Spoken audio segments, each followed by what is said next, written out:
Hello everyone and welcome back to the channel. Today's video is going to be surrounding speed and precision, and it's going to be more on the theory side because the next video in the series is going to be flicking, static and kinetic, which will go more into the practical side of things instead. So today we're going to be looking at friction, inertia, upper speed limits, smooth aim, snappy aim, and what the goal is with our aim in general. To start things off, I'm going to mention Aimbot because this is absolute peak top tier aiming, and it's what we strive to mimic in our natural aiming ability, or at least come very close to that. When we break it down by definition, and I know some of you will already have heard this already, Aimbot is perfect precision at any given speed.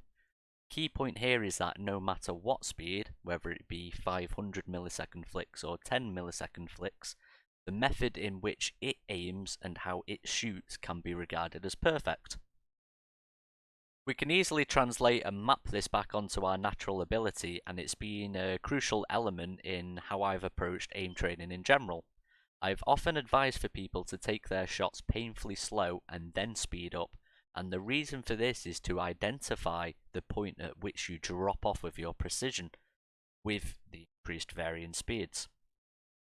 This measurement alone determines how fast and how accurate you can hit shots, and it requires context to improve because we all aim and do different things to reach our end goal. This is also why, for example, people suggest to train on 6-shot rather than grid shot for better FPS translation, and yes, that's true. Because to summarize our natural ability, we are all fast anyway. We can flick at fantastic speeds, and the real issue is the precision at those speeds. Now that's only one part of the picture anyway. Those points correlate specifically to static targets, because with kinetic targets you also need a level of reading and reactivity. And again, that still doesn't cover everything, because that's focused on the clicking side and not even on tracking, which I believe to be the most efficient method overall to improve your aim, which I will cover in the routines video. Adjustments is such a crucial concept when it comes to precision, and it's often very misunderstood. If you perform an adjustment, you absolutely have to be correct in it to be right first time, because in reality, you shouldn't need to adjust ever. So, you're doing something wrong and there's improvement to be made. The reason is because the whole motion is comprised of the initial imprecise movement, followed by the precise adjustment. To improve your precision, you should be hitting the shot first time, because you can become very complacent with flicking fast, missing, and then adjusting. It starts to become your aiming behaviour. Usually people are just very happy they got the final result, which was eliminating the target. For reasons later in this video, I will show you why it's increasingly more difficult to nurture this way of aiming, because the faster and snappy initial movement most likely the cause for the inaccuracy. This is one of the many reasons why tracking offers so much potential for improvement with how on-time or accuracy works in those tasks, because you are immediately forced to adjust less and perform the correct motion required. In flicking, this is often overlooked, and I will also demonstrate later in this video how flicking fast, for example 50 milliseconds, and then adjusting can actually cause you to be slower than just smoothly aiming up to the target. There are arguments for and against here though, depending on how fast of a smooth aimer a person can control at the time. The reason why fast flicks and then adjusting can be slower is due to affordance perception. This is the reading of acknowledging where your aim actually is. There's a delay induced for where you see where your aim landed, then you make the adjustment, but then again another small delay before you click, while you make sure your adjustment was precise. These delays individually can add up to roughly 100 milliseconds each, and that's not even including the adjustment travel time. So when you think about alternatives, instead of flicking super fast at say 200 milliseconds, you can instead flick at 300 milliseconds, which is much slower but it ends up hitting the shot, and you can see this much more consistent behaviour in a lot of FPS games too, like Valorant. And players also often advise for you to take your time, get it right, and then speed it up. However, I'm not going to go over technique here because I'm absolutely not neglecting the speed side, because that is actually the improvement and it has to be applied. Whether you go all out and learn that way, as long as you do learn, that's fine. It's only me that I prefer to find the point at which my precision suffered and chose to work it up slowly that way instead. Now let's move on to why we're imprecise at the first place at faster physical speeds. And again, you can map this back to sensitivity, as we already mentioned this whole aim series interlinks with each other for one big grand picture. Now that the precision is your issue baseline has been covered, it's very important to cover inertia and friction to understand why our precision decreases the faster we move physically. Inertia is the inherent property of a body that makes it oppose any force that would cause a change in its motion. When you aim, your mouse resists changes in its movement. It comes under Newton's first law, and he summarized that the natural tendency of all objects is to assume a resting position. The higher the level of inertia that an object has, the more mass it has, and we all know that the heavier weighted objects require a much larger force to move. More specifically, what we'll be looking into though is stopping your mouse dead on position. You'll notice that the faster you move your mouse, the more difficult it is to stop dead on. You'll often undershoot or overshoot by a tiny bit. The issue isn't with the reading, because you only need to focus on the start and final position of the mouse, not what's happening in between. The issue is with trying to counteract the initial force you applied on the mouse, and that's why we suck at precision at fast speeds. Friction comes into play when you move your mouse too. This is the resistance of one object or surface when moving over another. It will act to slow your mouse down, and if you stop applying a force on your mouse, for example, if you throw your mouse across the desk, it will glide for a second before stopping dead.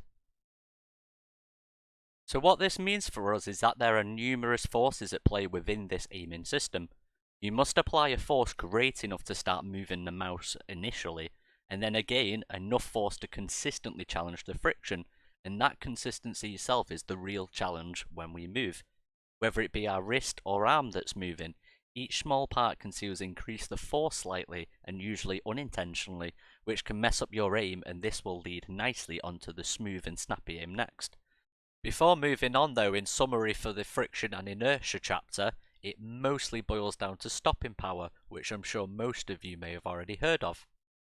Tracking is such a grey area for this, and you may be thinking, well, what's stopping power got to do with tracking? Well, with this video being about speed and precision, it's actually all I consider aim to be comprised of. Even in tracking, it's still regarded as precision, if you're on target or not, and speed is just how fast these interactions are performed. Tracking is more relatable to the smooth aiming, which I'm covering now, and snappy is more relatable to the stopping power side.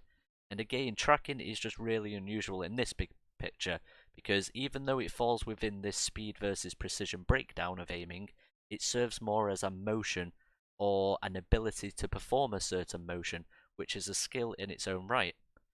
And it also comes along with the reactivity and reading, which I mentioned earlier. It's often frustrating when I see people saying that speed tasks are useless, because they still increase the upper speed limits at which you can flick and read at. Specifically for me, Gridshot really helped with peripheral navigation and landing my crosshairs in areas I wanted it to be at those higher speeds. And I also demonstrated that if you were previously unable to aim fast, then you could see a considerable reduction to your TTK in fast flicks if they actually did hit in game, like in those God flick scenarios. No one is even close to being precise at higher speeds yet, and we've probably only seen consistent 250 millisecond shots at best. Also, it's worth noting that even though I mentioned precision-based static tasks can show more FPS translation than speed-based static tasks, I believe tracking tasks improve your overall mouse control much more, and that will be covered in the routines video. On a final note for this section, I just want to clarify that when you play a speed-based task, you are learning to handle the motion with greater control. This could be flicking at 100 milliseconds and landing your aim in a zone you want it to be. In precision-based tasks, you don't really train these super fast flick speeds, but instead you train the landing. So they each touch on different areas. Of course, people can go ahead and go and flick 100 milliseconds in 6-shot.